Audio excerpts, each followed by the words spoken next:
여러분, 우리는 바울과 바나바의 첫 번째 선교 여행의 여정을 따라가고 있습니다. 비시디아 안디옥에 이르러서 바울이 그 회당에서 복음을 전하였다 하는 그 설교 내용을 우리가 쫙 지난주까지 살펴보았습니다. 자, 비시디아 안디옥의 그 회당에서 바울의 설교가 끝나고 난 후에 사람들의 반응이 어땠나요? 사람들의 첫 번째 반응은 그다지 나쁘지 않았습니다. Not bad, 그렇죠? 괜찮았어요. 첫 번째 반응이 나쁘지 않았습니다. 사람들이 뭐라고 요구하느냐? 다음 안식일에도 이 일에 관한 이야기를 좀 들려주시오. 또 와주세요. 또 들려주세요. 그러면 일단은 성공한 거예요. 그렇죠? 예, 사람들이 관심을 갖기 시작했습니다. 더군다나 회당의 모임이 끝난 후에도 많은 사람들이 바울과 바나바 두 사도들을 따라와서요 질문 공세를 퍼붓습니다. 수업 끝나고 나서 선생님 못 가시게 붙잡아 놓고 쫓아다니면서 질문하는 친구들 있죠. 예, 제가 그런 학생이었어요. 예, 저는 질문을 많이 했어요. 공부를 잘하진 않았는데 질문을 많이 했어요. 예, 어쨌든요. 바울과 바나바에게도 그렇게 따라와서 질문 공세를 퍼붓는 사람들이 많았고, 그들에게 사도들이 이렇게 당부합니다. 항상 하나님의 무엇 가운데 있으라? 은혜 가운데 있으라. 항상 하나님의 은혜 가운데 있으시오. 하나님의 은혜라는 것이 무엇일까요? 도대체 바울이 말하는 하나님의 은혜가 무엇입니까? 우리가 바울의 그 설교를 통해서 확인했던 복음의 핵심이 바로 그거예요. 하나님의 은혜가 무엇인가? 자, 그거 여러분 다시 한번 떠올려 보십시오. 이건 잊어버리시면 안 돼요. 지난주에 우리가 읽었던 본문 사도행전 13장에서 38절과 39절 말씀을 한번 다시 볼까요? 같이 읽어보시죠. 그러므로 형제들아, 너희가 알 것은 이 사람을 힘입어 죄사함을 너희에게 전하는 것 이것이며, 또 모세의 율법으로 너희가 의롭다 하심을 얻지 못하던 모든 일에도 이 사람을 힘입어 믿는 자마다 의롭다 하심을 얻는 이것이라. 두 번 반복돼서 나오는 표현. 누구를 힘입어? 이 사람을 힘입어. 이 사람이 누굽니까? 예수 그리스도, 예수로 말미암아 죄사함이 너희에게 선포되었느니라. 예수로 말미암아 모든 믿는 자들이 모든 죄로부터 자유하게 되었느니라.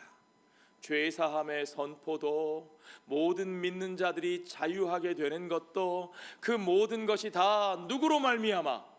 예수로 말미암아 예수를 힘입어. 나의 의로 말미암은 것도 아니요, 나의 혈통으로 말미암은 것도 아니요, 나의 행위와 공로와 조건으로 말미암은 것도 아니요, 내가 달고 있는 어떤 이름표 배지로 말미암은 것도 아니요. 그 모든 것이 오직 그를 힘입어, 이 사람을 힘입어, 예수를 힘입어 죄사함이 너희에게, 유대인뿐만 아니라 이방인들에게도 선포되었고, 모든 믿는 자들에게, 잘 믿는 사람들 아니고 시험에 통과한 사람들 절대 아니고요. 예, 모든 믿는 자들에게, every believers, 모든 죄의 사함이 그로 말미암아 주어졌느니라. 모든 죄요. 적당히 용서할 만한 죄만 골라서가 아니라 모든 죄가 그로 말미암아, 그 사람으로 말미암아 사하심을 입었다고 선포하고 있는 것, 그것이 바로 부활하신 메시아 예수로 말미암아 그 모든 사람들이 그를 힘입어 의롭다 하심을 얻게 되었다라고 하는, 그것이 바로 하나님의 은혜예요. 그것이 바울이 선포하는 은혜의 복음이라는 사실을 우리가 분명히 확인하고 있어야 합니다. 너희는 이 은혜 안에 항상 머물러 있으라. Continue in the grace of God. 이 하나님의 은혜 안에 머물러 있어라. 그 은혜 안에 머물러 있어라. 그 은혜에서 벗어나지 말아라. 은혜가 아닌 것으로 나가지 말아라. 그 얘기예요. 이것이 아주 중요합니다.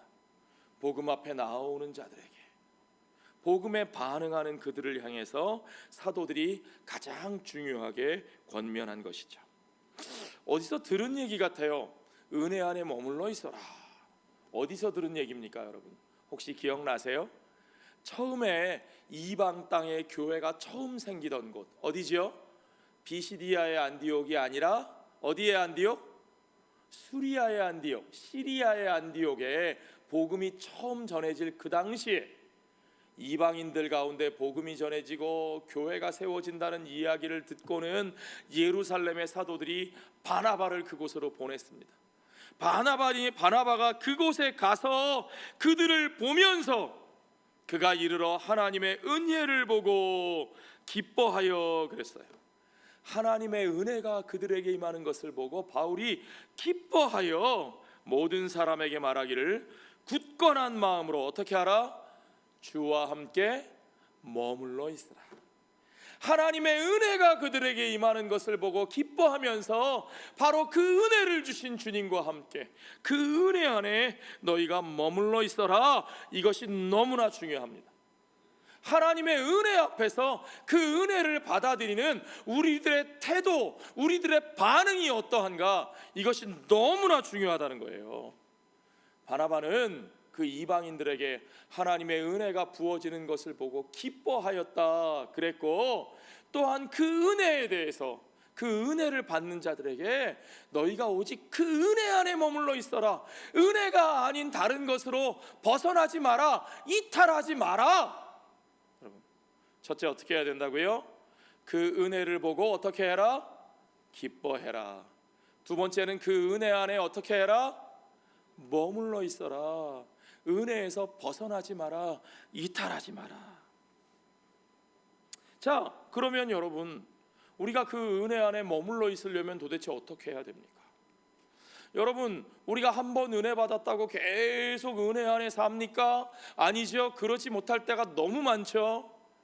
어느 날 기도원에 가서 눈물 콧물 다 쏟고 소나무 뿌리 몇 개 뽑고 그러고 와서 이제는 내가 정말 은혜 가운데 살아야지.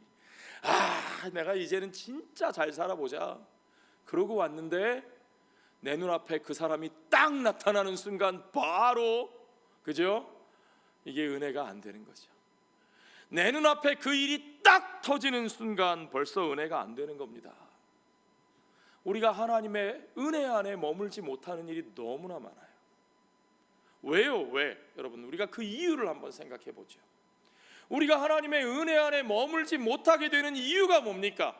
우리를 하나님의 은혜 안에 머물러 있지 못하게 하는 것이 도대체 무엇입니까? 첫째, 오늘 본문의 44절을 보면 나오는데 뭐라고 돼 있어요? 그 다음 안식일에는 온 시민이 거의 다 하나님의 말씀을 듣고자 모였대요. 온 시민이, 안디옥에 사는 거의 모든 사람이, 유대인이고 이방인이고 할 것 없이 거의 모든 사람들이 다 모여들었는데 그 광경을 보고 다 기뻐했을까요? 아니요. 그 광경을 보고 기분이 나쁜 사람들이 있었어요. 누구예요? 45절에 유대인들이 그 무리를 보고 시기가 가득했다 그랬어요. 하나님의 은혜를 보고 바나바는 기뻐하였는데 하나님의 은혜가 풍성하게 역사하는 것을 보고 이것은 분명히 기쁜 일인데 어떤 사람들은 그것을 보고 기분 나빠했다는 거예요. 시기심, 질러시. 여러분, 다른 사람들의 성공에 대한 시기심, 때로는 심지어 그것이 하나님의 역사임에도 불구하고 그 하나님께서 나 말고 다른 이들을 불러 쓰시는 것 같을 때에 그걸 가지고 시기심이 일어나는 거죠. 여러분은 어떠신지 모르겠습니다. 부끄럽게도 솔직히 고백하면 하나님의 역사 가운데 시기심과 경쟁심을 가장 많이 느끼는 사람들이 누굴까요, 여러분? 여기 앉아 있는 청년들일까요? 저기 앉아 계신 권사님들일까요? 아니요. 솔직히 말하면 목사들이에요, 목사들. 어느 교회가 크게 부흥했대. 와, 개척한 지 3년밖에 안 됐는데 막 엄청나게 부흥했대. 그러면 그 얘기를 들은 목사님이 마음이 이야 할렐루야 반가워, 거기 어디야, 나도 한번 가봐야지. 그런 목사님 계시면 저 좀 소개 한번 해주세요. 그게 쉽지 않아요. 너무나 안타깝게도. 그래, 근데 난 왜 이렇지? 솔직하게요. 거기다가 우리 교인이, 내 교회 교인이 어디서 은혜스러운 말씀 듣고 와가지고는 이야 목사님, 어느 목사님 설교를 들었더니 너무 은혜스러워요, 얼마나 좋은지 몰라요. 그러고 와서 그 얘기를 하면 듣는 목사의 귀에 어떨까요? 이야 그 말씀 저도 좀 들어야 되겠어요. 당연히 그래야 되는데, 그러기보다는 어때요? 이 집사님이 내 설교는 안 듣고 내 설교할 때는 아멘도 잘 안 하시더니 그렇죠? 질러시, 질투하는 거죠. 시기하는 거예요. 문제는요, 우리가 그렇게 시기하고 질투하면 문제는 뭐냐? 하나님의 은혜 안에 머물러 있을 수 없게 된다는 거예요. 그게 문제예요. 그게 무슨 일을 하는 것보다 우리에게 중요한 것은 내가 하나님의 은혜 안에 머물러 있어야 하는데, 우리가 그 하나님의 은혜 안에 머물러 있지 못하고 그 은혜의 길에서 벗어나게 된다는 거죠. 여러분, 목사만 그렇습니까? 아니요. 우리 모두에게 다 그러한 시기가 있고 질투가 있습니다. 분명히 기억하십시오. 사람이니까 그럴 수 있지만, 그러나 그 시기와 질투에 우리가 매여 있으면 우리는 결코 하나님의 은혜 안에 머물러 있을 수가 없다는 사실을요. 두 번째는 45절에 보니까 유대인들이 그 무리를 보고 시기가 가득할 뿐 아니라 어떻게 했어요? 바울이 말한 것을 반박하고 비방했다 그랬어요. 거부감이 있는 거예요. 바울의 메시지에 대해 거부감이 있는 거예요. 바울이 은혜의 복음을 선포하는데 그 은혜에 대해 거부감과 반발심이 생기는 거예요. 여러분, 왜 그럴까요? 왜 은혜를 선포하는데 은혜에 대해 반발심이 생길까요? 은혜가 뭐라 그랬어요? 하나님께서 조건 없이 공짜로 그 용서와 구원을 베풀어 주신다. 그 생명을 베풀어 주신다. 그런데 그 공짜로 나누어 주시는 게 마음에 안 드는 거예요. 왜 마음에 안 들까요? 그게요, 내가 저 사람보다 더 자격이 있다고 생각하거든요. 그러니까 내가 받는 건 괜찮은데 남이 받는 건 억울한 거예요. 아까운 거예요. 공로의식. 우리 전교인 수련회 갔을 때, 우리 여름 수양회 갔을 때 우리 강사 목사님이 그러셨잖아요. 그게 무슨 생각? 본전 생각. 그렇죠. 예.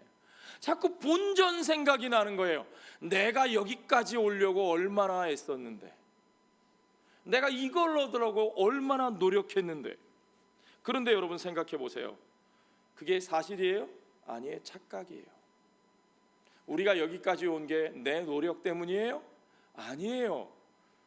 그들에게만 은혜가 아니라 나에게도 여기까지 온 것이, 이 모든 것이 다 무엇이라고요? 하나님의 은혜입니다. 은혜. 그들에게만 공짜가 아니라 누구에게도 공짜예요? 나에게도 공짜였습니다. 아멘. 우리가 착각하지 말아야 돼요. 나의 정당한 노력과 조건에 대한 대가를 획득한 권리라고 생각하면 안 돼요. 그렇게 생각하니까 자꾸 나에게만 주어질 수 있는 당연한 특권이라고 하는 착각에 빠지게 되는 거죠. 하나님의 선택, 부르심, 그것을 내가 당연히 누릴 수 있는 특권이라고 생각하는 특권의식에 빠지면 안 되는 거예요. 하나님의 선택과 부르심은 우리의 특권의식을 정당화하기 위한 게 아닙니다. 여러분,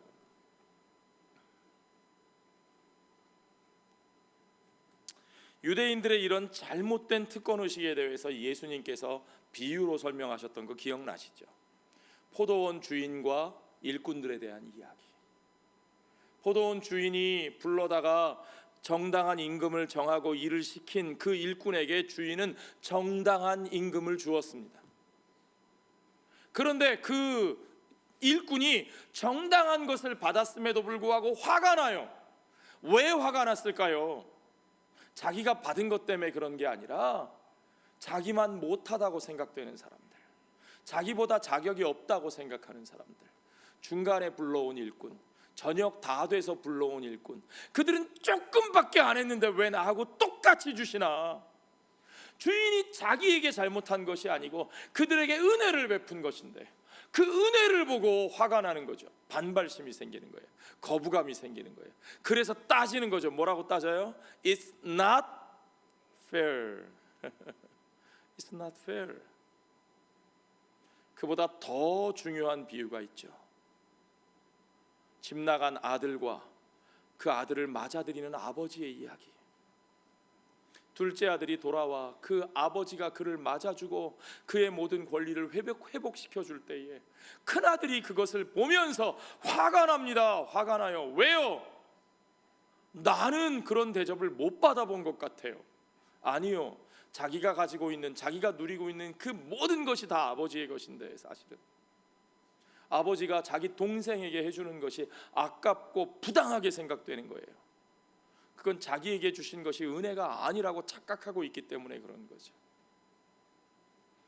그래서 그 큰아들이 아버지를 향해서 화를 내면서 하는 말이 It's not fair.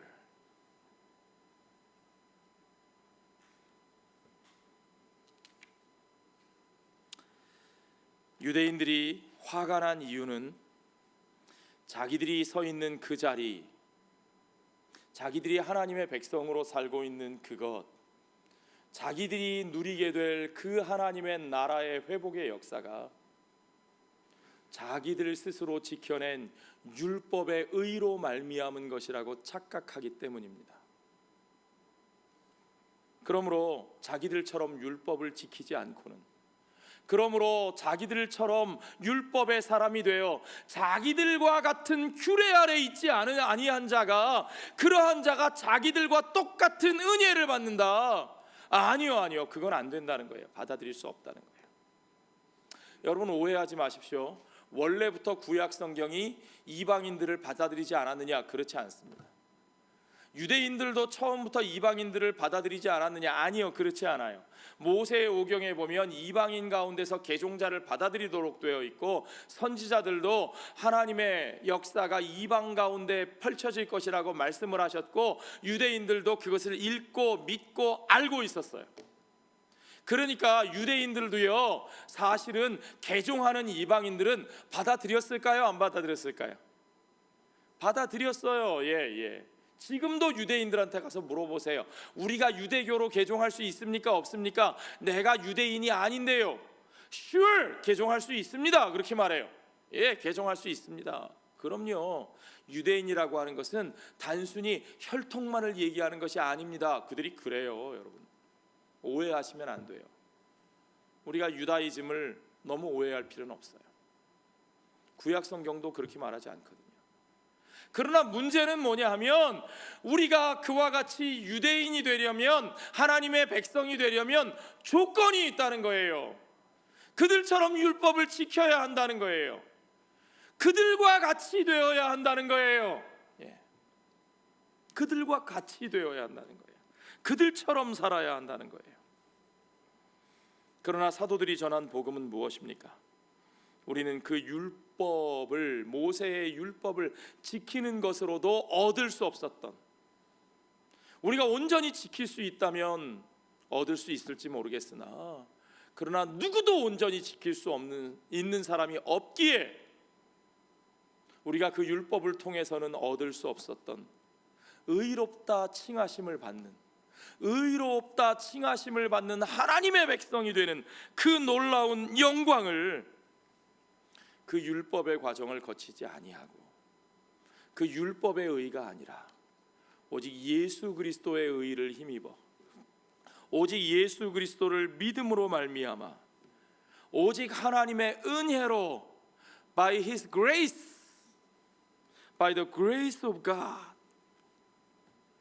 오직 그 은혜로 의롭다 하심을 얻는 것, 유대인들은 그것을 받아들일 수가 없었습니다. It's not fair. 아니야, 그건 아니야. 우리말 성경에 유대인들이 시기하였다 그렇게 되어 있는데 영어로 jealousy, 그렇죠? 질투하는 겁니다.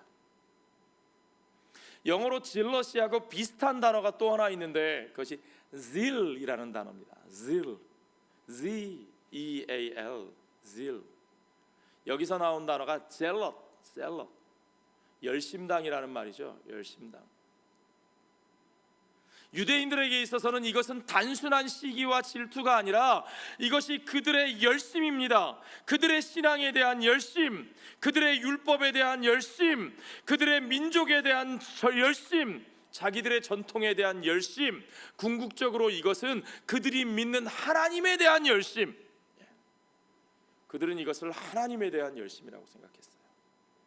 그래서 그 열심 때문에 그들은 예수를 대적할 수밖에 없었고 예수를 핍박할 수밖에 없었고, 결국은 누가 예수를 팔아먹었습니까?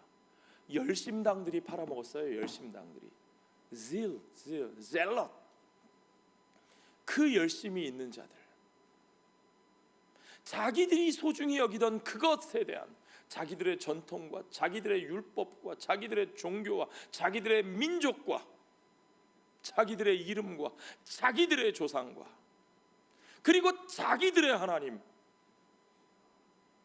자기들이 그 하나님을 믿는 방식, 모든 이들은 그것을 거쳐야 구원을 받을 수 있다고 하는 그들의 그 열심.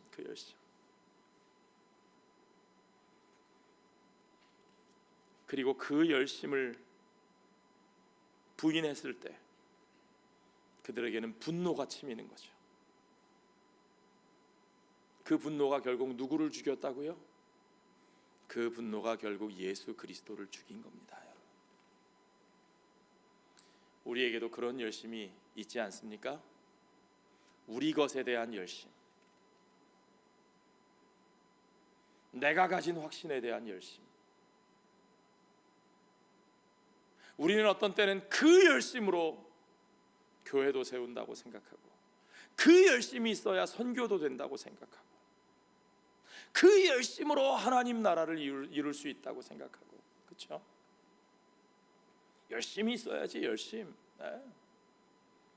그런데요, 여러분, 그 열심이 예수 그리스도를 죽였다는 사실,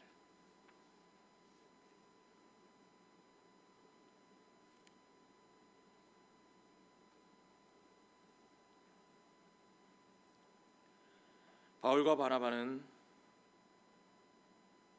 우리에게 필요한 것이 그 열심이 아니고 하나님의 은혜의 복음을 받아들이는 것이라고 전하고 있습니다. 그리고 그 열심으로는 결코 영생에 이를 수 없다는 사실을 분명하게 말하고 있습니다. 여기서 중요한 키워드가 영생이라고 하는 말이 나오는데, 도대체 그 영생에 합당한 사람은 누구인가? 이게 중요한 거죠. 누가 하나님이 약속하신 그 영생에 합당한 자인가? 누가 그 영생을 얻을 자인가? 그 열심을 가진 자들인가? 아니요.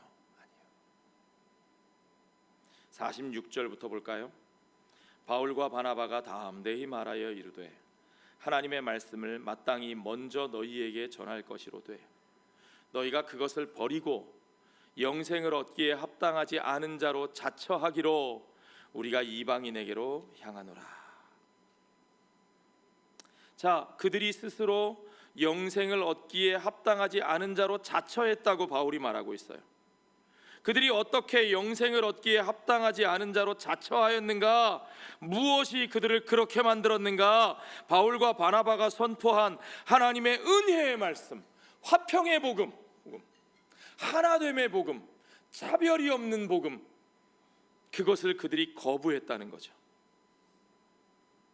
그러면 도대체 그것과 그 하나됨의 복음, 차별이 없는 복음, 은혜의 복음과 영생이 무슨 관계가 있길래 이제까지 그렇게 열심히 하나님을 믿어온 그들이 영생에 합당하지 않은 자가 되어버린 것일까? 도대체 영생이 무엇이길래 여러분? 우리는 영생 그러면 영원한 생명, eternal life라는 뜻이니까 우리 개념 속에 그냥 영원하다라는 것은 시작도 없고 끝도 없고 시간의 제약도 받지 않고 공간의 제약도 받지 않고, 그런데 우리들은 시간과 공간 속에서 몸을 가지고 사는 존재니까 우리가 사는 이 세상은 영생과는 상관이 없는 것이고, 하나님이 우리에게 주시는 영생이라는 것은 결국은 이 세상을 떠나 우리의 몸을 벗어나 어떤 영적인 세계에서 영적인 존재로서 누리는 것이구나. 우리는 그렇게 생각하기가 쉽죠. 그러나 여러분, 이렇게 한번 생각해 보십시오. 영생은 예수 그리스도 안에서 하나님께서 우리에게 주시는 새로운 생명이고 새로운 삶입니다. 예수 그리스도는 그 영생을 우리에게 주시기 위하여 몸으로 이 땅에 오셔서 죽으시고 사망과 죄의 권세를 이기고 부활하셨습니다. 하나님은 부활하신 예수 그리스도의 몸으로 우리 가운데 그 부활의 생명을 우리에게 주신다고 말씀하셨습니다.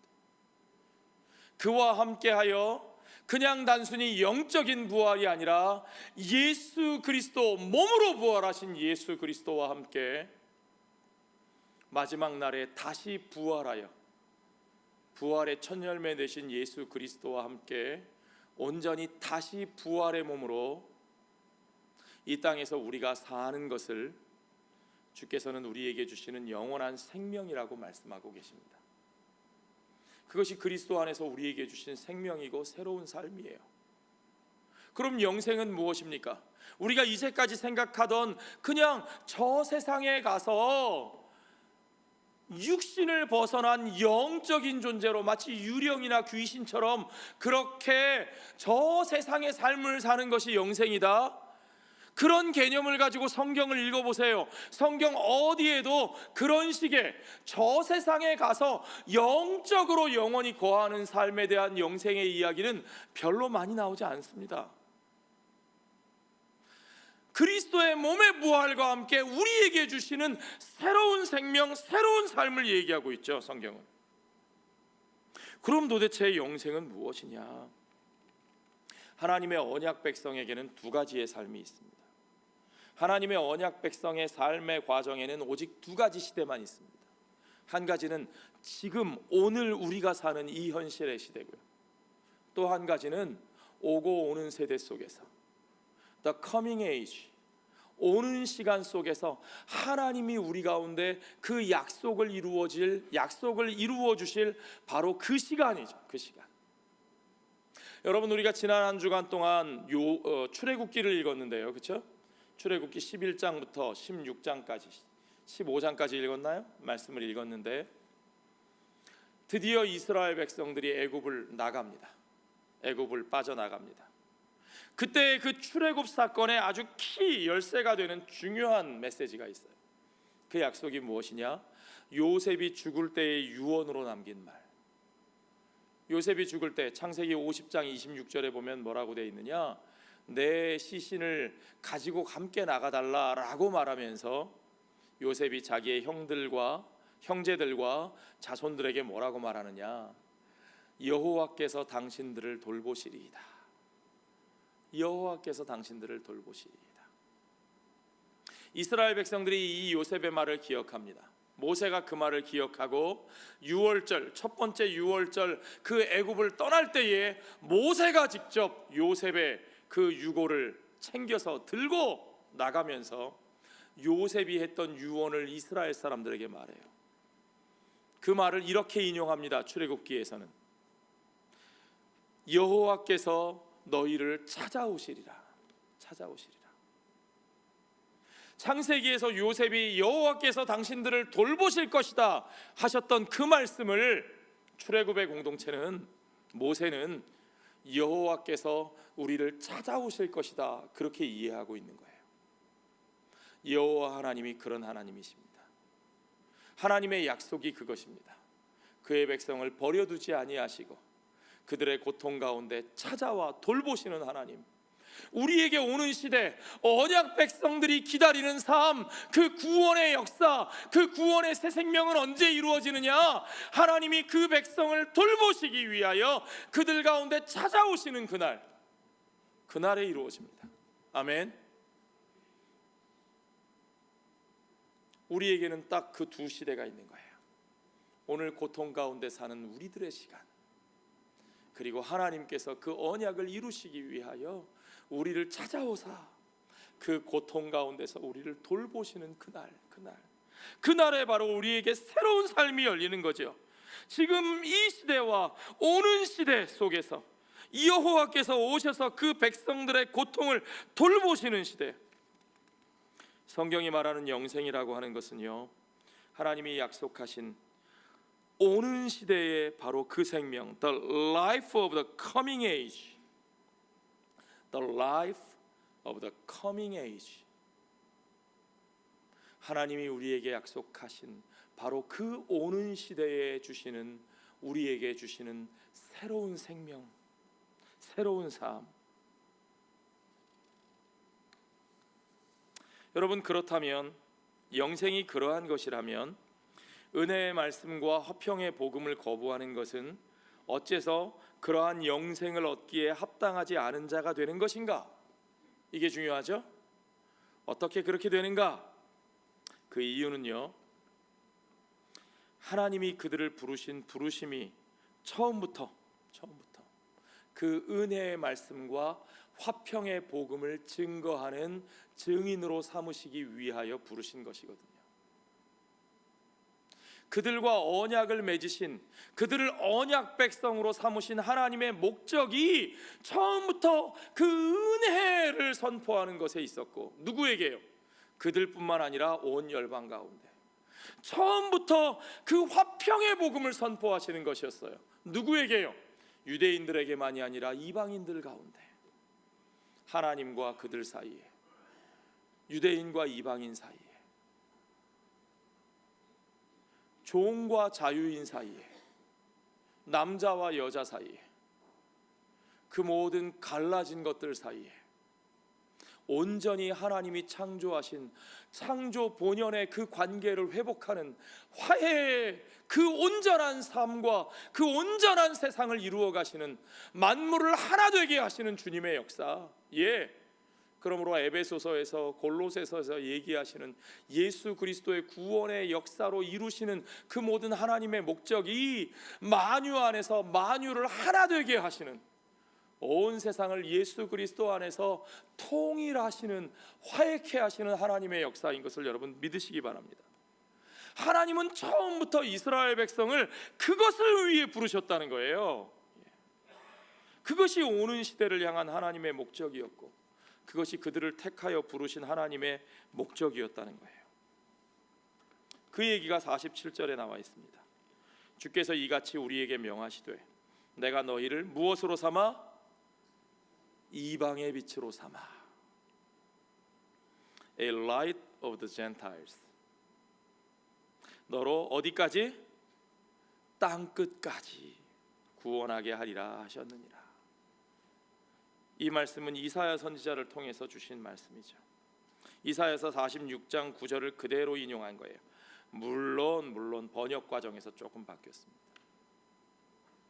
그러니까 여러분, 하나님의 목적은 구약 시대에는 이스라엘만이었고 신약 시대에 와서 땅 끝으로 바뀐 것이 아니라, 하나님의 목적은 처음부터 어디까지였어요? 땅 끝까지. 하나님은 그 약속하신 새 시대의 새 생명과 새 삶을 온 인류 가운데 비추시기 위해서 이스라엘을 부르셨어요.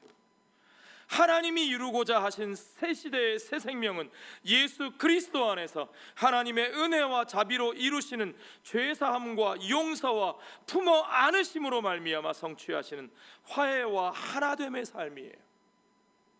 화해와 하나됨의 삶, 화평의 복음, 그것이 처음부터 끝까지 하나님의 온전하신 목적의 본질이라는 거예요. 함께 사는 것, 함께 사는 것, 관계를 회복하는 것, 그것이 구원의 본질이에요, 여러분. 관계를 벗어나 나 혼자 좋은 곳에 가버리는 것이 아니고, 여러분, 세상 종교와 그리스도의 복음의 차이가 그거예요. 하나님은 한 번도 그 관계를 포기하신 적이 없으셔요. 창조의 목적은 그 관계를 회복하여 함께하는 삶을 이루시는 데 있습니다. 하나님과 죄인이 그와 같이 화해하여 온전한 관계를 회복하는 데까지.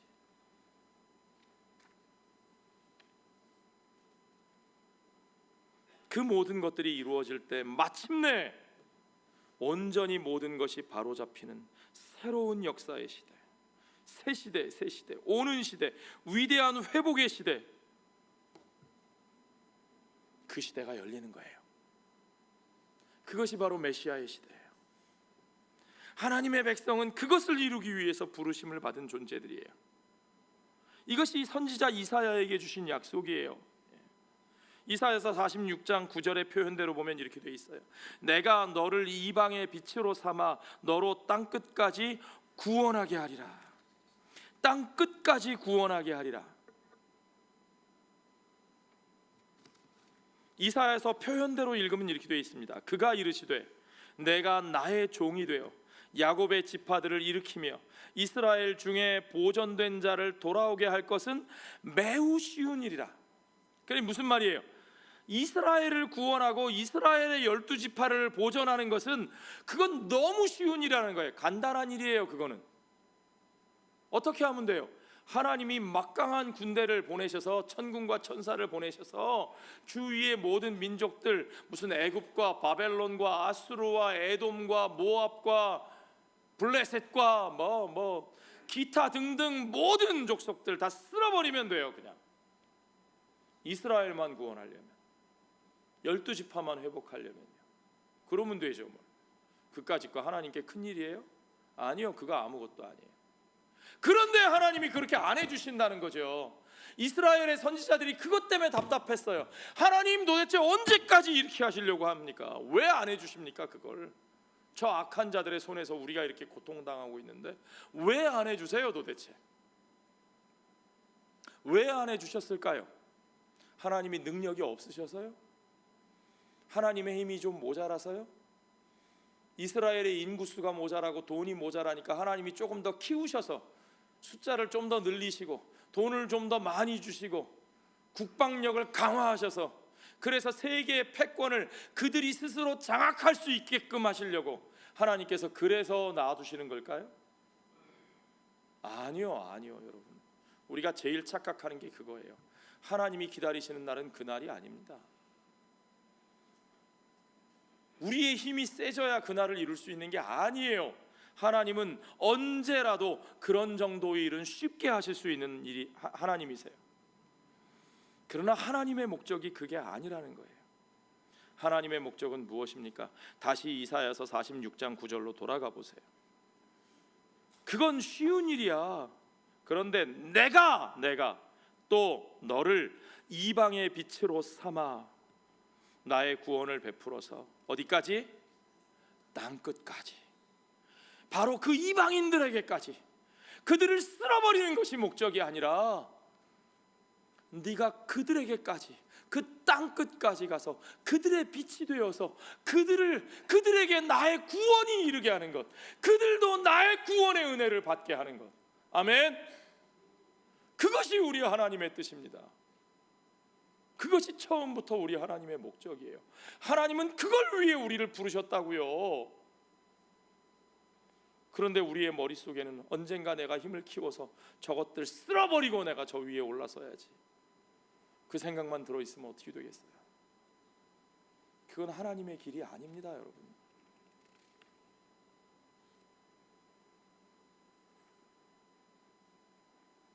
이 약속은 이스라엘이 갈망하는 그 일을 하나님이 행하실 때, 하나님의 행하심의 계획 가운데 그 모든 은혜 안에는 이스라엘만이 아니라 처음부터 이방인들까지 포함되어 있었다는 말씀이에요. 그것이 하나님의 모든 이야기에 들어있어요. 아브라함의 이야기를 보십시오. 하나님은 아브라함을 통해서 땅의 모든 족속이 복을 받게 하시겠다고 약속하시고 그를 부르셨어요. 하나님이 이스라엘을 시내산에서 언약을 맺고 언약 백성으로 삼으실 때 하나님은 그들을 제사장 나라가 되게 하시겠다 그랬어요. 여러분, 제사장은 누구를 위해 존재해요? 자기 자신을 위해 존재해요? 아니요. 제사장은 죄인들을 위해 존재하는 거예요. 하나님은 다윗에게 땅 끝까지 영원토록 그 나라의 통치를 영원한 왕권 위에 세우겠다고 약속해 주셨어요. 그리고 이사야 선지자는 이스라엘을 구원하고 이스라엘을 위한 하나님의 계획을 실행하는 그 종 다윗의 후손으로 세워질 그 종, 그 메시아, 그 종의 사역은 고난받는 하나님의 종으로 그들의 죄를 대신 짊어지는 대속의 고난으로 그 대속의 죽음의 길로 가며 그 고난받는 하나님의 종의 사역은 그저 단순히 이스라엘의 12지파를 회복하기 위한 것만이 아니라 모든 열방의 빛이 되기 위한 것이라고 분명하게 말하고 있습니다. 그리고 누가복음에서 아기 예수를 드디어 만난 시므온은 그 아기를 향하여 이렇게 축복의 예언을 합니다. 이방을 비추는 빛이요 주의 백성 이스라엘의 영광이니이다. 누가요? 예수 그리스도, 그 고난받는 여호와의 종으로 오신 그분, 그 모든 이들의 죄를 짊어지시고 십자가에서 피 흘려 죽으실 바로 그분이 바로 참 이스라엘 되신 그분이 바로 하나님의 그 모든 계획을 성취하실 이방의 빛이요 열방을 향한 생명의 빛이요 그분이 바로 이스라엘의 영광이라고. 그것을 위해 부르심을 받은 하나님의 백성들이 그 은혜의 역사를 선포하는데, 그 은혜로 모든 죄인들을 품어 안는데 거기에 거부감을 가지고 거기에 대해서 반발한다면 어떻게 되겠습니까? 그 모든 조상들의 바라보던 그 일, 그 모든 이야기의 목표, 모든 하나님의 백성들의 꿈이요 우리 하나님이 이루고자 하셨던 바로 그 미래가 예수 그리스도 안에서 이제 성취되었는데 그것을 보고 거부감을 느끼면 어떻게 하겠습니까? 저런 것들이 우리하고 똑같다고? 저런 것들이 나하고 똑같은 대접을 받아? 거기에 거부감을 느끼면 우리는 스스로 우리의 존재 자체를 부정하는 겁니다. 내가 그들과 함께 할 수 없다고요? 그러면 우리는 스스로 내가 그 은혜에 합당한 존재가 아닌 것을 자처하는 일이 되는 겁니다. 제 표현이 아니라 바울의 표현 그대로예요.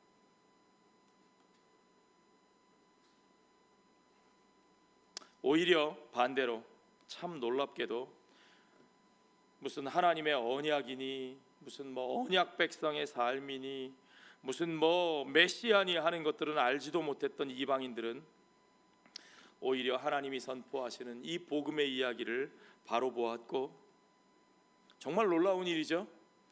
그 스토리를 알지도 못하던 그들이 그 복음의 이야기에 귀를 열고 눈을 뜨고 마음을 엽니다.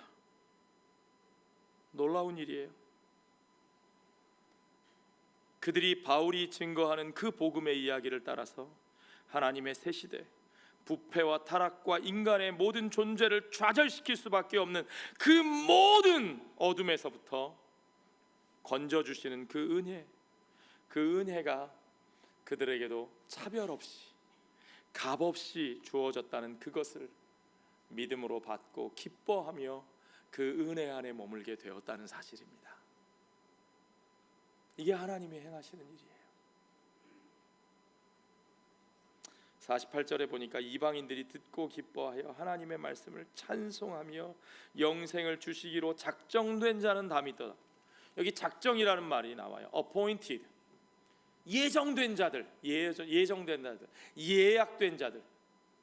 그런데 우리들은요, 작정, 예정, 선택 뭐 이런 말만 나오면 어떻게 생각하냐 하면, 그래 나는 예정 안에 있고 저들은 예정 안에 없어, 그러니까 나는 지금 교회 안에 있고 저들은 교회 밖에 있는 거지, 이런 식으로 생각하는 거지. 교회 밖에 있는 사람들은 또 그대로 저것들 또 예정이래, 작정이래, 그러니까 지들만 구원받고 지들만 선택받았대, 지들만 특권을 가졌대. 아니요 여러분, 여기 작정이라는 말은 결코 그렇게 쓰이지 않았습니다. 하나님의 은혜를 기뻐한 그 사람들이, 그들이 자기들의 특권이라고, 자기들만이 그 권리를 가지고 있다고, 자기들 같아져야 된다고 주장하던 그들이 아니라 오히려 뜻밖의 하나님의 은혜를 기뻐하며 받아들인 바로 그 사람들이, 그들이 바로 영생을 주시기로 작정된 자들이라고. They were appointed for eternal life.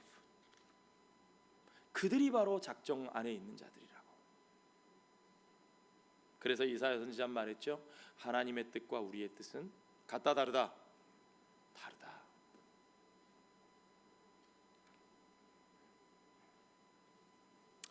자, 이제 이 장면을 마무리합시다. 비시디아 안디옥에서의 이 선교의 여정이 마무리됩니다. 49절에 보니까 어떻게 됐어요? 주의 말씀이 그 지방에 두루 퍼지니라 그랬는데, 그 다음 절에 보니까 이에 유대인들이 경건한 귀부인들과 그 시대 유력자들을 선동하여 바울과 바나바를 박해하게 하여 그 지역에서 쫓아냈다 그랬어요. 그러니까 바울과 바나바의 비시디아에서의 사역이 성공적입니까? 아닙니까? 성공적이에요? 아니에요? 쫓겨났는데요, 그죠? 박해를 받고 쫓겨났어요. 아마 폭력을 당했을 거예요. 얻어맞았을 거예요. 쫓겨났어요. 그 모습만 보면 그들의 첫 사역은 실패입니다. 그러나 중요한 것은 그들이 쫓겨났다는 데 있는 것이 아니라 주의 말씀이 그 지방에 두루 퍼졌다는 거예요. 뭐가 중요해요? 그들이 중요해요? 주님의 말씀이 중요해요.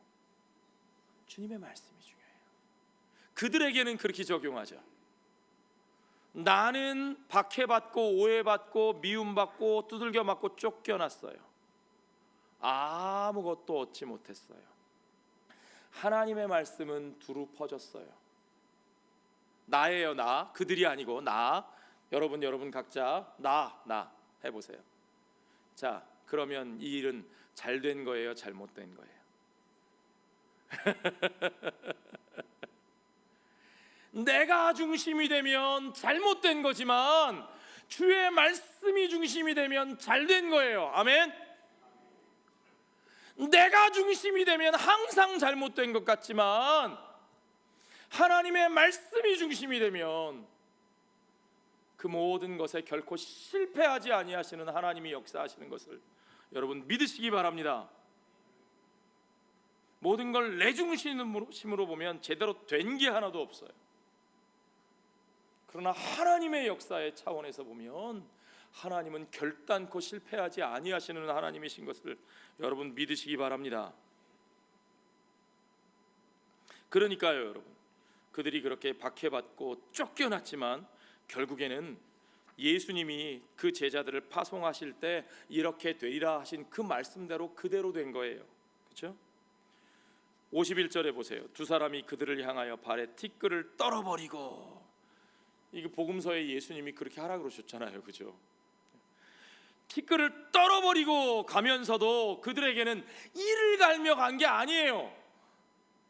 화가 나고 상처받고, 에이 저것들 내가 이렇게 열심히 복음을 전했는데도 받아들이지도 않고 나에게 고맙다는 말은커녕 오히려 이렇게 나를 박해하고 말이지, 내가 다시는 저쪽으로, 발에 티끌을 떨어버렸다는 말은 다시는 저쪽으로 안 가겠다는 뜻인데, 그러나 그렇게 돌아서는 제자들이 그런 쓴뿌리와 상처와 분노가 남아있는 게 아니고 어떻게 됐다고요? 52절에 제자들은 무엇과 무엇이? 기쁨과 성령이 충만하니라. 아멘. 인자로 말미암아 나로 말미암아 저들이 너희를 박해하고 모욕하고 잡아갈 때에 너희는 기뻐하라. 기뻐하라. 누가 하신 말씀이에요? 예수님이 하신. 너희에게 그때의 복이 있도다. 그날에 기뻐하고 뛰놀라. 기뻐하는 정도가 아니라 뛰놀며 춤추며 좋아하래요. 왜요? 하늘에서 너희의 상이 큼이라. 여러분, 하나님 나라를 위하여 우리가 살아가면서 우리의 관심은 어디에 꽂혀 있습니까? 내가 중심이 되어 있습니까? 하나님의 역사가 중심이 되어 있습니까? 아직도 나의 시선은 그들이 나를 어떻게 대하는가에 꽂혀 있지 않습니까? 내가 그들로부터 어떤 대접을 받았는가를 가지고 실패라고 여기지 마시기 바랍니다. 그러면 우리는 날마다 실패합니다. 하나님의 일이 어떻게 되었는가? 그러면 하나님은 결단코 실패하지 아니하시는 하나님이신 것을 여러분이 보시게 될 겁니다. 여러분이 그날에 그것으로 말미암아 기뻐하고 즐거워하십시오. 오직 하늘의 상을 바라보는 하나님 나라의 일꾼들, 저와 여러분이 그 하나님 나라의 일꾼 맞습니까? 그렇다면요 여러분, 그 누구도 그 무엇도 그 어떤 상황도 우리의 기쁨을 빼앗지 못하게 합시다. 아멘. 우리는 성령과 더불어 행하는 사람들입니다. 그들이 우리의 것을 이루어주는 사람이 아니라 우리는 성령과 더불어 행하는 사람들입니다. 오직 성령과 더불어 열방의 빛이 되시는 예수 그리스도를 전하면서 땅끝까지, 세상 끝날까지 우리 함께 나아가십시다. 누구도 우리의 그 길을 막을 수 없습니다. 누구도 우리를 실패하게 할 수 없습니다. 아멘. 기도하겠습니다. 아버지 하나님 감사합니다. 오직 기쁨으로 그 길을 성령과 함께 나아갈 때에 누구도 우리를 막을 수 없는 것을 믿습니다. 주께서 우리에게 주시는 그 은혜의 역사를 가지고 그 은혜를 보고 기뻐하며 그 은혜 안에 머물며 오직 그 은혜를 나누는 자로 땅끝까지 걸어가게 하여 주시옵소서. 오직 그 은혜만을 선포하고 은혜만을 증거하며 그 은혜로 살아가는 우리들의 삶, 우리들의 공동체가 되게 하여 주시옵소서. 모든 것을 주께 감사드리며 예수님 거룩하신 이름 받들어 기도하옵나이다.